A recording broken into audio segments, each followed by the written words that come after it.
మీ business ఏదైనా మీ ఊర్లో promotion చేయాలంటే అది సుమన్ టీవీతోనే సాధ్యం. ఇప్పుడే సంప్రదించండి. కానీ గవర్నమెంట్ నేను లోకల్ కాదంటూ నా అడ్మిషన్ని రిజెక్ట్ చేసింది.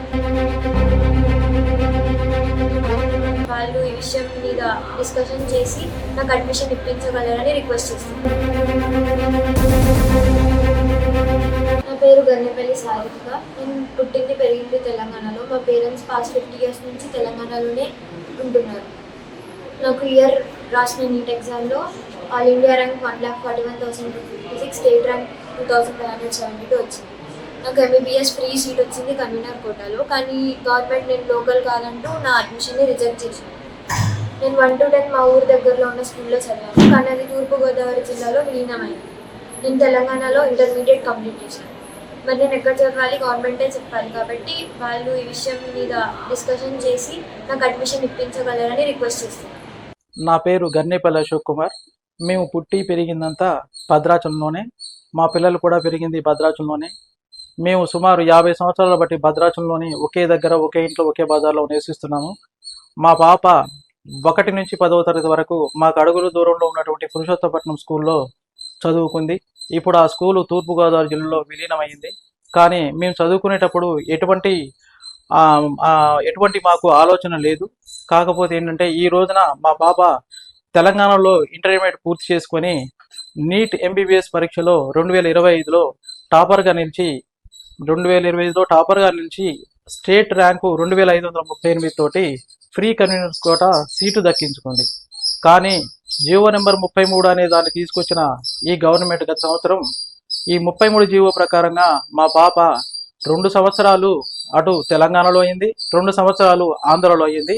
జియో నెంబర్ 33 ప్రకారంగా 4 సంవత్సరాలు ఎక్కడ చదివితే అక్కడే లోకల్ అని 2 ప్రభుత్వాలు కూడా తేల్చి చెప్పి మాకు సీటును నిరాకరిస్తున్నాయి. కానీ మరి మేము పుట్టి పెరిగింది, మేము ఓటు హక్కు ఉంది, ఆధార్ కార్డులు అన్నీ ఉన్నాయి కూడా ఇక్కడే. మరి మేము ఇప్పుడు మా పాప ఎక్కడ లోకల్ అవుతుంది, మేము ఎక్కడ లోకల్ అవుతాము అనేది సమస్య మాలో నెలకొంది.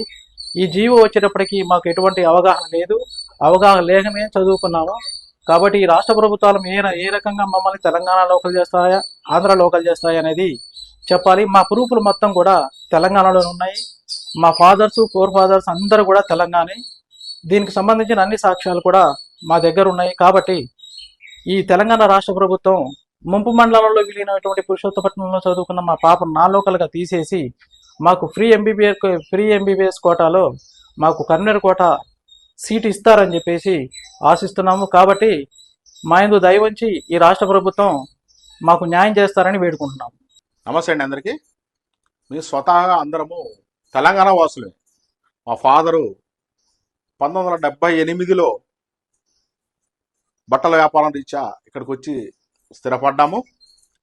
ఈ ఆంధ్ర తెలంగాణ విభజన వల్ల మా పిల్లలకి నీట్లో ర్యాంక్ సాధించినటువంటి మా పాప తమ్ముడి పాప అండి, సాయి రితిక, మెడిసిన్లో సీటు పొందడానికి అడ్డగోలు జీవోలు తీసుకొచ్చి జియో నెంబర్ 33 అని అదని ఇదని ఇలా చేయడం వల్ల మా పాపకు వచ్చేటువంటి సీటు లాస్ అయిపోతుంది.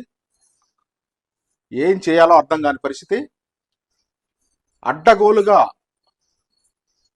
కిలోమీటర్ దూరంతో అసలు ఎటువంటి ముందు యొక్క ఆలోచన లేక ఇష్టారాజ్యంగా ఈ పోలవరం ముంపు ప్రాంతాన్ని ఎంచుకొని 7 మండలాలు అన్నీ ఆంధ్రాలో కలిపారు.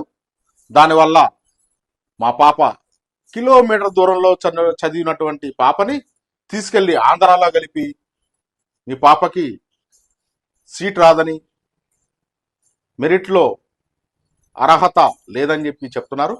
కాబట్టి ప్రభుత్వం వెంటనే స్పందించి ఈ అడ్డగోలు జీవోలన్నీ రద్దు చేసి స్థానికతను దృష్టిలో పెట్టుకొని